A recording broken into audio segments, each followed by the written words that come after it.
Thank you for giving me the opportunity to present the work I've done during my postdoctoral fellowship at St E.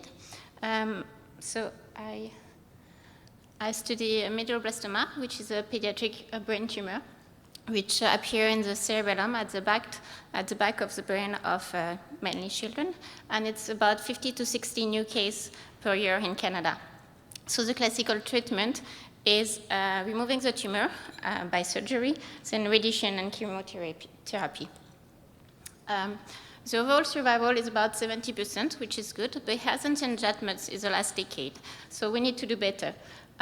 Trying more therapy, more chemotherapy, more radiation hasn't improved the survival, and there are important long-term side effects of the current therapy. And the survival would become a bit better. Is that due to the treatment or better supportive care and removing some of the brain tumors that actually not medulloblastoma? So how does the medulloblastoma look like? If we look under the microscope, we can find 4 different types, and most of them are actually called as classic, here. So that's the classical way we look at tumors to try to characterize them and get groups of tumors. So if we take the example of a 6-year-old patient who is diagnosed with medulloblastoma, has a classic histology, has when we look at under the microscope, she has no metastases. She would have a classical treatment of removing the tumor, having radiation and chemotherapy. She does wear a pink hat, pink shoes, and pigtail. And now she's 11 and she's doing well. She has no sign of recurrence. There would be another patient, same age, same diagnostic, that looks the same under the microscope and have the same treatment, surgery, radiotherapy, radiation and chemotherapy. And how the tumor recur along the spine a month after finishing the therapy and died 2 months later. So how come these 2 6-year-old patients who presented the same way have such a different outcome?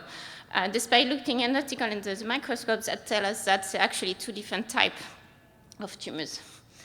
So we need to do better. We need to be able to classify and examine those tumors in a different way. Light microscopy has been invented a long time ago, so we need a new technique. And one of them is looking at the genomics.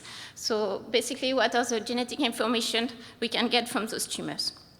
And this has revolutionized our understanding of pediatric brain tumor over the last 10 years, and especially we discovered some intratumoral heterogeneity among the patients that we couldn't see when we used microscope. And that's a prime example would be medulloblastoma for pediatric brain tumors. So 5 to 6 years ago, our group and other groups in the world actually identified 4 main groups of medulloblastoma, which are called WINS, Sonic Hedgehog, Group 3 and Group 4. And there are actually 4 very different diseases. My supervisor would say that there is 4 different types of brain tumors now. We characterize them well, and they are very clinically and biologically different. And if we use this subgroup classification with using cohort of patients everywhere in the world, we always obtain the same result. Most of the WIN tumor would do very well. However, the group C tumor would have not as good prognosis. So those groups are meaningful regardless of where you've been diagnosed and where you've been treated. Now, if we go back to our examples, the first 6-year-old girl actually has a WIN tumor, which means that she has a very good chance of not having a recurrent disease and continue living her life. However, the second 6-year-old has a group 3 tumor, which she was at higher risk of having a recurrent disease. So we might want to be less aggressive in terms of therapy for the first one and maybe more aggressive for the second one. So can we refine our definition of molecular subgroups? Is there any substructure inside the 4 subgroups that we can discover now? So we first look at the 4 main groups, and we want to go at the next level, looking for subtypes inside each subgroups. How do we discover subtypes? There are many types of information we can get from the tumor patient. We can extract gene expression, DNA methylation, copy number, microRNA profiling. And most of the research group in the world would only use one type of information. But why pick one? Can we actually combine several of them to have a better view, a better understanding of the disease? And it's what we choose to do. We use a new integrative method that has been developed in one of the groups at St E to have a unified view of the patient using two different types of data. To do so, we actually put together a very large cohort of medulloblastoma with 760 patients, for which we have both microarray expression and DNA methylation. We run our integrative clustering analysis on those on this large cohort, and we first recover the 4 main medulloblastoma subgroups, as we expected, which are these 4, the Wnt sonic group 3 and group 4. And you can see that when you look at similarity between patients, the sonic and Wnt are very different, and group 3 and group 4 are 2 different groups, but which are close to each other. Looking at the clinical and survival curve from this cohort, we obtained the same result as people have described of the past few years for the 4 medulloblastoma groups. So now we have the 4 main groups, which are well characterized, and we want to go deeper. We want to go to the next level of subtypes. Why do we look for subtypes? There are many reasons to do so. We actually want to be able to identify them, to be able to understand the biology. And this resonates to what Dr. Das mentioned in his talk previously. He believes that there are subsets of GBM patients that are more similar to each other, and a therapy would work well in one and not as well on the other one. So that's the same idea. We want to get groups of patients that look more similar to find targeted therapy restricted to the subtypes that would be really that would work really well.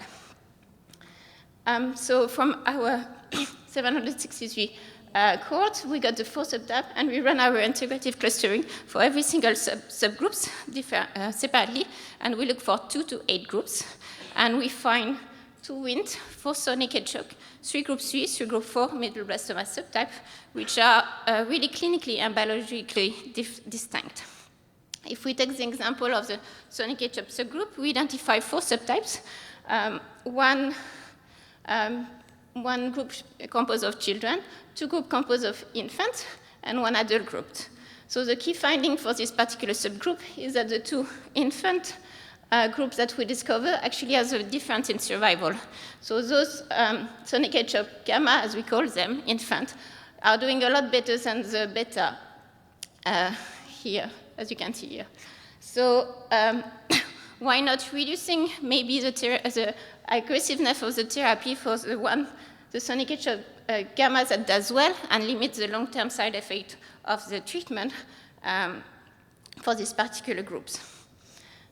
We can look for mutations of genes which are now linked to cancer, and we find an enrichment of P53 mutation in the first group of sonic hedgehog alpha, and an enrichment of third promoter mutation in the fourth group of sonic hedgehog delta. We can look as well with the data we have, what are the function of the cells that are upregulated in those patients, in the subtype, and we can find very different functions which are more activated in one subtype compared to the other, reinforcing the idea that those group of patients have different biology, the tumor have different biology driving them. So we have 4 sonic hedgehog subtype, 1 childhood group, 2 infant group with 1 having a poor prognosis, and 1 adult group. In terms of group 3 subtype, we identify 3 of them. So roughly the age of the patient are the same between the 3 groups, but we have 1 group that actually does not as well as the other 2 among the group 3 patients. And if we look at this particular group 3 gamma, he has an enrichment for MYC amplification, which is known to be an aggressive driver of medullo, but it doesn't explain all the patients in this subtype have this amplification. So there are other things driving them, and now we identify the subtype, we could go further and look for what is the driver of this subtype as well. Similarly, if we look at the pathway, what is activated in this subtype, they are different, so they are biologically different. So we have 3 subtypes, one group with, actually it's MICA game, one group with good prognosis and less metastab, and one group with MICA amplification and poor prognosis. So that's 12 medulloblastoma subtypes that we recently identified. A summary of the clinical data and genetic data here with our main finding.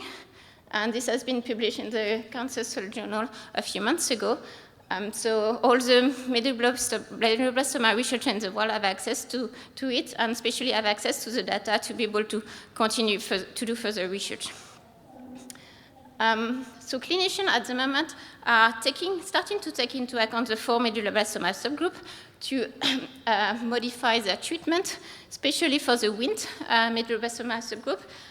Since this group of patients are actually doing a lot better, they want to reduce the amount of radiotherapy to have less side effect on the developing brain.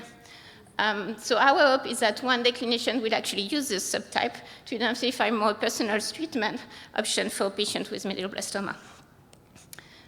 One example it would be to take into account the subtype in clinical trials.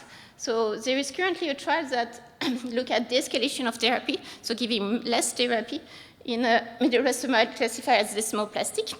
And we know that among those patients, they're going to be the 2 sonic aged infants that we identified. So it would be great to really focus on the group that does well to have a successful clinical trial, because it would make sense to have less therapy for those, because we know they're doing well. I'd like to thank all the collaborators that allow us to put together the MAGIC consortium and to get such a big and wonderful data set to work with. The lab at Sekil, my supervisor, Michael Taylor, which is an amazing scientist and mentor, as well as Vijay Ramazaki, a scientist and a pediatric oncologist with whom I work very closely to describe clinically those subtypes. I would like to thank the patient and the family, and the Bertrand family for funding this postdoctoral fellowship that I got from the Brain Tumor Foundation. Thank you.